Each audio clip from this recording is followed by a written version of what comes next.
Hello and welcome students, আশা করি তোমরা সকলে খুব ভালো আছো। জ্ঞানজ্যোতি কোচিং সেন্টারের পক্ষ থেকে তোমাদের সবাইকে আরো একবার স্বাগত। তো আমি মীরা ম্যাম, আমি আজকে তোমাদের ক্লাস 11-এর ফার্স্ট সেমিস্টারের একটি খুবই গুরুত্বপূর্ণ টপিক, এর আগে আমি যে বুঝিয়েছি চৈতন্যের জীবন সম্পর্কে আমি আলোচনা করেছি। চৈতন্য মহাপ্রভু যে রয়েছে এবং তার জীবনী গ্রন্থ বৃন্দাবন দাসের, সেটা সম্পর্কেও কিন্তু আমি সংক্ষেপে কিছু আলোচনা করেছি। তো আজকে সেখান থেকে আমি কিছু গুরুত্বপূর্ণ এমসিকিউ নিয়ে আলোচনা করব। তোমরা যদি আগের আমার সেই ভিডিও দুটি না দেখে থাকো, অবশ্যই সেটা দেখে আসবে। সেটা দেখে এসে এমসিকিউ গুলো ক্লিয়ার করবে, তাহলে অবশ্যই তোমাদের খুবই সুবিধা হবে। ঠিক আছে, তাহলে আলোচনাটি শুরু করার পূর্বে আমি তোমাদের ছোট করে একটা ইনফরমেশন বলে দিই। দেখো, বোর্ডের কর্নারে তোমরা দুটো নাম্বার দেখতে পাচ্ছ। এটা হচ্ছে আমাদের Gyanjyoti coaching centre official helpline number. এখানে কিন্তু তোমাদের অনলাইনে ক্লাস করানো হয়, তার সঙ্গে তোমাদের নোটস দেওয়া হয়। তো তোমরা যারা যারা আমাদের সঙ্গে যুক্ত হতে চাইছো, তারা এই উপরে দেওয়া নাম্বার দুটির সঙ্গে যোগাযোগ করে কিন্তু আমাদের সঙ্গে যুক্ত হয়ে যেতে পারবে। ঠিক আছে, তাহলে আমি আমার আলোচনাটি শুরু করছি। প্রথমেই বললাম আমি আজকে তোমাদের সঙ্গে কিছু গুরুত্বপূর্ণ এমসিকিউ নিয়ে আলোচনা করব। এই যে চৈতন্য এবং চৈতন্যের জীবনী সম্পর্কে, সেখান থেকে আমি এমসিকিউ নিয়ে আলোচনা করব। তো তোমরা একটু খাতা বের করে বসবে, ঠিক আছে? কারণ অনেক কটি এমসিকিউ আছে, এতগুলো এমসিকিউ মনে রাখা সম্ভব নয়, তাই তোমরা খাতা আর পেন বের করে নিয়ে বসবে। আমি এক এক করে বলবো, অ্যান্সারটা বলবো, তোমরা লিখে নেবে। ঠিক আছে, নাও তাহলে প্রথম প্রশ্নটা নিয়ে আমি বলি।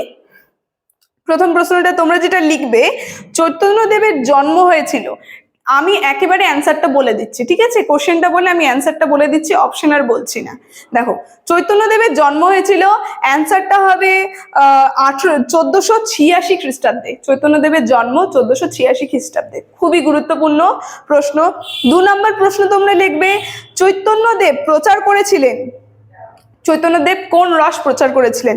সেটা হচ্ছে ভক্তি রস। চৈতন্যদেব ভক্তি রস কিন্তু প্রচার করেছিলেন। পরের প্রশ্নটা তোমরা লিখবে, শিশির কুমার ঘোষের গদ্য জীবনী গ্রন্থ কি?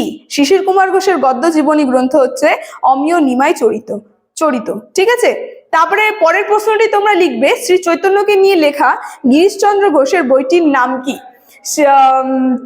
শ্রী চৈতন্যকে নিয়ে লেখা গিরিশচন্দ্র ঘোষের বইটির নাম অ্যান্সার হবে শ্রী চৈতন্য লীলা। ঠিক আছে, পরের প্রশ্ন তোমরা লিখবে, গৌরচন্দ্রিকা এবং গৌরাঙ্গ বিষয়ক পদগুলি কোন যুগের বৈষ্ণব পদাবলিতে দেখা যায়? কোন যুগের বৈষ্ণব পদাবলিতে দেখা যায়? অ্যান্সারটা হবে চৈতন্য চরিতামৃত। ঠিক আছে, চৈতন্য সমসাময়িক যুগের কিন্তু দেখা যায় গৌরচন্দ্রিকা এবং গৌরাঙ্গ বিষয়ক পদগুলি। পরের প্রশ্ন তোমরা যেটা লিখবে, শ্রী শ্রী কৃষ্ণ চৈতন্য চরিতামৃত গ্রন্থটির লেখক কে? খুবই গুরুত্বপূর্ণ প্রশ্ন, যে শ্রী শ্রী কৃষ্ণ চৈতন্য চরিতামৃত গ্রন্থটির লেখক হচ্ছে মুরারি গুপ্ত। ঠিক আছে, পরের প্রশ্ন তোমরা যেটা লিখবে, চৈতন্য মঙ্গল কাব্যটির রচয়িতা কে? চৈতন্য মঙ্গল কাব্যটির রচয়িতা কিন্তু জয়ানন্দ। আরো দুজন লিখেছে, এর সঙ্গে সাইডে লিখে নেবে, আরো দুজন লিখেছে চৈতন্য মঙ্গল কাব্যটি। একটা হচ্ছে জয়ানন্দ, আরেকটা হচ্ছে লোচন দাস। ঠিক আছে, আর তার সঙ্গে এটাও লিখে নিবে যে বৃন্দাবন দাস যে লিখেছিলেন চৈতন্য ভাগবত, সেটার আগে নাম কিন্তু চৈতন্য মঙ্গল ছিল, সেটা পরে চেঞ্জ করে মানে পাল্টিয়ে কি করে দিয়েছে, চৈতন্য ভাগবত করে দিয়েছে, যেখানে চৈতন্যের জীবন সম্পর্কে রয়েছে বৃন্দাবন দাসের। তো পরের প্রশ্ন তোমরা লিখে ফেলো, যে শ্রী শ্রী চৈতন্য চরিতামৃত গ্রন্থটি যে কটি স্বর্গে বিভক্ত? খুবই গুরুত্বপূর্ণ। চৈতন্য চরিতামৃত গ্রন্থটি হচ্ছে হলো 78টি স্বর্গে কিন্তু বিভক্ত করা হয়েছে। তারপরে রয়েছে কবি কর্ণপুরাম। পরের প্রশ্ন, কবি কর্ণপুর এর আসল নাম কি? কবি কর্ণপুর এর আসল নাম হচ্ছে পরমানন্দ দাস। ঠিক আছে, কবি কর্ণপুর এর আসল নাম পরমানন্দ দাস। পরের প্রশ্ন তোমরা লিখবে, কবি কর্ণপুর রচিত 10 অঙ্কে সমাপ্ত নাটকটি কি? 10 অঙ্কে সমাপ্ত নাটকটির নাম হচ্ছে চৈতন্য চন্দ্রায়োদয়। ঠিক আছে, আর তার উল্লেখযোগ্য, এই যে কবি কর্ণপুর যে রয়েছে, তার উল্লেখযোগ্য জীবনী গ্রন্থের নাম তোমরা যেটা লিখবে চৈতন্য চরিতামৃত, কিন্তু তার উল্লেখযোগ্য কাব্যগ্রন্থ আর কি গ্রন্থের নাম। ঠিক আছে, তারপরে লিখবে করচা নামে অভিহিত। করচা নামে অভিহিত কাকে বলা হয়? ঠিক আছে, করচা নাম কার অভিহিত ছিল? সেটা হচ্ছে হলো শ্রী শ্রী কৃষ্ণ চৈতন্য চরিতামৃত যে গ্রন্থটি রয়েছে, তার নামে কিন্তু করচা ছিল। তারপরের প্রশ্ন তোমরা লিখবে, চৈতন্য ভাগবত গ্রন্থটির রচয়িতা কে? চৈতন্য ভাগবত গ্রন্থটির রচয়িতার নাম, এটার অ্যান্সারটা হবে বৃন্দাবন দাস। একটুকুন আগে বললাম চৈতন্য ভাগবত গ্রন্থটি বৃন্দাবন দাস রচনা করেছে, কিন্তু এর আগের নাম ছিল চৈতন্য মঙ্গল। কিন্তু যেহেতু জয়ানন্দ আর তার সঙ্গে লোচন দাস যে চৈতন্য মঙ্গল কাব্যটি লিখেছিলেন, সেই কারণে সেটার নাম চেঞ্জ করে পরে চৈতন্য ভাগবত দেওয়া হয়েছিল। বৃন্দাবন দাসের রচিত গ্রন্থটির নাম হচ্ছে চৈতন্য ভাগবত, তোমরা যেটা জেনে নেবে, এটা খুবই গুরুত্বপূর্ণ। তারপরে রয়েছে চৈতন্য জীবনী কাব্য। শ্রী শ্রী চৈতন্য চরিতামৃতের লেখক কে ছিলেন? চৈতন্য চরিতামৃতের লেখক ছিলেন কৃষ্ণদাস কবিরাজ। ঠিক আছে, পরের প্রশ্নটি লিখবে, খুবই গুরুত্বপূর্ণ। চৈতন্য লীলায় ব্যাস অভিধায় কাকে সম্মানিত করা হয়? এটা খুবই গুরুত্বপূর্ণ। চৈতন্য লীলায় যদি ব্যাস অভিধায় বলে আরেকজনকে সম্মানিত করা হয়, তার নাম হচ্ছে বৃন্দাবন দাস। বৃন্দাবন দাসকে কিন্তু ব্যাস অভিধায় বলে সম্মানিত করা হয়। তারপরে চৈতন্য মঙ্গল নামে চৈতন্য জীবনী লিখেছেন যে দুজন, তারা হলেন, এই যে চৈতন্য মঙ্গল নামে যে দুজন চৈতন্য জীবনী লিখেছেন, আমি প্রথমে বললাম, এই কারণে প্রশ্নটা আমি বারবার বলছি, একজন হচ্ছে জয়ানন্দ দাস, আরেকটা হচ্ছে লোচন দাস। এই দুজন কিন্তু চৈতন্য মঙ্গল কাব্যটি লিখেছিলেন। তারপর চৈতন্য দাসের চৈতন্য মঙ্গল কাব্যের রচনাকাল লিখে নাও। কাব্যের রচনাকালটাও সাইডে তোমরা লিখে নেবে। 1550 থেকে 1566 খ্রিস্টাব্দ অব্দি কিন্তু এর রচনার সময়কালটা ছিল। পরের প্রশ্ন তোমরা লেখো যে প্রাক চৈতন্য পর্ব অর্থাৎ চৈতন্যদেবের আবির্ভাবের পূর্ববর্তী পর্ব বলতে বোঝানো হয় কোন সময়কে? এটা খুবই গুরুত্বপূর্ণ। সেটা হচ্ছে চতুর্দশ থেকে পঞ্চদশ শতাব্দী অব্দি কিন্তু এই যে প্রাক চৈতন্য পর্ব মানে চৈতন্যের জন্মের আগের পর্বটি বোঝানো হয়েছে, চতুর্দশ থেকে পঞ্চদশ।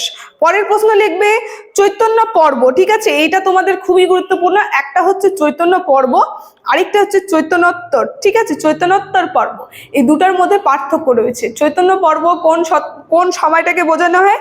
চৈতন্য পর্ব হয়েছে ষোড়শ শতাব্দী, আর চৈতন্যোত্তর পর্ব এটা যদি আমরা দেখি, এটা হচ্ছে সপ্তদশ থেকে অষ্টদশ শতাব্দী অব্দি। ঠিক আছে, দুটার মধ্যে কিন্তু পার্থক্য আছে সময় নিয়ে।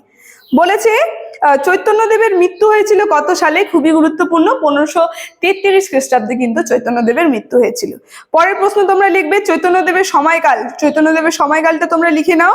সেটা হচ্ছে 1486 থেকে 1533 খ্রিস্টাব্দ অব্দি। তার জন্ম 1486 আর মৃত্যু ধরা হয়েছে 1533 খ্রিস্টাব্দ। তারপরে লিখবে বাংলায় নবজাগরণের অগ্রপ্রতীক বলা হয় কাকে? বাংলায় নবজাগরণের অগ্রপ্রতীক বলা হয় চৈতন্যদেবকে, কারণ তার যখন জন্ম হয়েছিল তখন বাংলা সাহিত্যের ইতিহাসে একটা বিরাট বড় পরিবর্তন কিন্তু এসেছিল। তারপরে তোমরা লিখবে বাংলা রচিত বৃন্দাবন দাসের চৈতন্য জীবনী বিষয়ক গ্রন্থের নাম কি? বৃন্দাবন দাসের চৈতন্য জীবনী বিষয়ক গ্রন্থটির নাম আমি প্রথমেই বললাম চৈতন্য ভাগবত। খুবই গুরুত্বপূর্ণ, চৈতন্য জীবনকে কেন্দ্র করে তিনি বৃন্দাবন দাস যে গ্রন্থটি লিখেছেন সেটার নাম হচ্ছে চৈতন্য ভাগবত। ঠিক আছে, পরের প্রশ্ন তোমরা লেখো, খুবই গুরুত্বপূর্ণ, যেটা চৈতন্য চরিতামৃত বাংলায় রচিত চৈতন্য জীবনী বিষয়ক গ্রন্থের রচনাকার কে? রচনাকারের নাম। ঠিক আছে, চৈতন্য চরিতামৃত যে রয়েছে সেই রচনাকারের নাম বলছে। গ নাম্বার অ্যান্সারটা হবে হচ্ছিল কৃষ্ণদাস কবিরাজ গোস্বামী। এই যে চৈতন্য চরিতামৃত এই গ্রন্থটির রচনা মানে আর কি যিনি রচিত করেছিলেন। ঠিক আছে, পরের প্রশ্ন তোমরা লিখবে বৃন্দাবন দাস তার কাব্য রচনার জন্য যে অভিধায় সম্মানিত হয়েছেন, এটা বললাম, তাকে হচ্ছে ব্যাসাসন দেওয়া হয়েছিল চৈতন্য লীলার মধ্যে। তারপরের প্রশ্ন যেটা তোমরা লিখবে চৈতন্য পর্ব বলতে বোঝানো হয় কোন সময়কে? চৈতন্য পর্ব বলতে বোঝানো হয় ষোড়শ শতকের যে সময়টা, সেই সময়টাকে কিন্তু বলা হয়। ঠিক আছে, তারপরে লিখবে বৃন্দাবন দাসের যে চৈতন্য ভাগবত যে রয়েছে সেই চৈতন্য ভাগবত গ্রন্থটিকে কটি খণ্ডে বিভক্ত করা হয়েছে? চৈতন্য ভাগবত খণ্ডটির মধ্যে যদি আমরা দেখি, এর মধ্যে রয়েছে 4টি খণ্ড আর 65টি অধ্যায় কিন্তু আমরা দেখতে পারবো। খুবই গুরুত্বপূর্ণ, বৃন্দাবন দাসের যে চৈতন্য ভাগবত গ্রন্থটি রয়েছে তার মধ্যে আমরা দেখবো 4টি খণ্ড রয়েছে আর 65টি অধ্যায় কিন্তু আমরা এর মধ্যে দেখতে পারবো। আর বৃন্দাবন দাসের রচিত এই যে চৈতন্য ভাগবত, এর পূর্ব নামটা কি ছিল আমি বলেছিলাম, চৈতন্য মঙ্গল কিন্তু এর পূর্ব নাম ছিল। পরে এর নামটি পরিবর্তন করে রাখা হলো চৈতন্য ভাগবত। ঠিক আছে, তো আজকে এই যে চৈতন্যের জীবন এবং চৈতন্যের জীবনী গ্রন্থ সম্পর্কে সেখান থেকে যে কটি আমি এমসিকিউ নিয়ে আলোচনা করলাম, প্রত্যেকটি এমসিকিউ কিন্তু তোমাদের জন্য খুবই গুরুত্বপূর্ণ। আশা করি এগুলো সব ক্লিয়ার করলে পরে তোমাদের আর কোনো অসুবিধা থাকবে না, এক্সামে তোমাদের প্রচুর কমন পড়বে। ঠিক আছে, তাহলে আজকে আমার আলোচনাটি আমি এখানেই শেষ করছি। ভিডিওটি যদি তোমাদের ভালো লেগে থাকে অবশ্যই like, comment, share and subscribe করে দেবে। Thank you.